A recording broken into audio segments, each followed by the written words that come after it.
নমস্কার, দেখছেন কলকাতা টিভি। আপনাদের সঙ্গে এই মুহূর্তে রয়েছে আমি অভিক। শুরু করছি সেরা 10। আর এই মুহূর্তে যে খবরে নজর রাখবো, বিধায়ক তহবিলের টাকা খরচ করতে পারছেন না নওশাদ সিদ্দিকী। জেলা শাসক ও বিডিওরা সাহায্য করছেন না বলে অভিযোগ। তাই মুখ্যমন্ত্রীর সঙ্গে দেখা করে জানালেন আইএসএফ বিধায়ক। অভিযোগের প্রেক্ষিতে বিষয়টি খতিয়ে দেখবেন মুখ্যমন্ত্রী মমতা বন্দ্যোপাধ্যায়, এমনটাই আশ্বাস দিয়েছেন তিনি। কি বলেছেন নওশাদ সিদ্দিকী শোনাবো আপনাদের।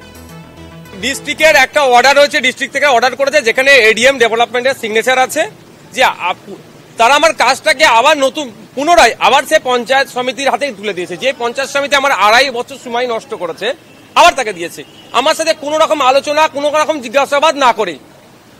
কিন্তু বিউবি গাইডলাইনে আমার সাথে আলোচনা কনসার্ন নিয়ে করতে হবে, এই ধরনের কথা আছে। সেইটার জন্য আজকে বিধানসভা আমি 0 আওয়ারে তুলেছিলাম। ডেপুটি স্পিকার স্যার ছিলেন, কনসার্ন ডিপার্টমেন্টাল মিনিস্টারও ছিলেন, চন্দ্রিমা ম্যাম ছিলেন। আমি জিজ্ঞাসা করেছিলাম ওখানে যে আমার এই মুহূর্তে করণীয় কি। আমাকে যথাসময় ইউসি দেওয়া হয় না, আমার কাজের গুণগত মান খারাপ হয়েছে, এবং আপনার ওখানে নেম প্লেট আসেনি যে আমার ওটা কাজ আমার বিধায়ক ল্যাডের। এতগুলো আমার সাথে অন্যায় হচ্ছে। আমার ভোটারদের কাছে গিয়ে আবার শাসক দলের লোকেরা সেটাকে চমকাচ্ছে, দেখেছো নওশাদ সিদ্দিকী জিতে কিছু কাজ করতে পারে না। ওই মর্মে আমি জিজ্ঞাসা করলাম তাহলে আমার করণীয় কি বলুন, আমি কি করব। কিন্তু কেউ আমাকে উত্তর দেয়নি। পরিশেষে আমি চিন্তা করলাম আমাকে আসতে হবে, কারণ সিএম ম্যাডাম বিধানসভার মধ্যে বলেছিলেন যে বিধায়কদের উদ্দেশ্যে যে শাসক হোক আর বিরোধী হোক সবাইকে বলেছিলেন যে যেন গঠনমূলক কাজগুলো হয়।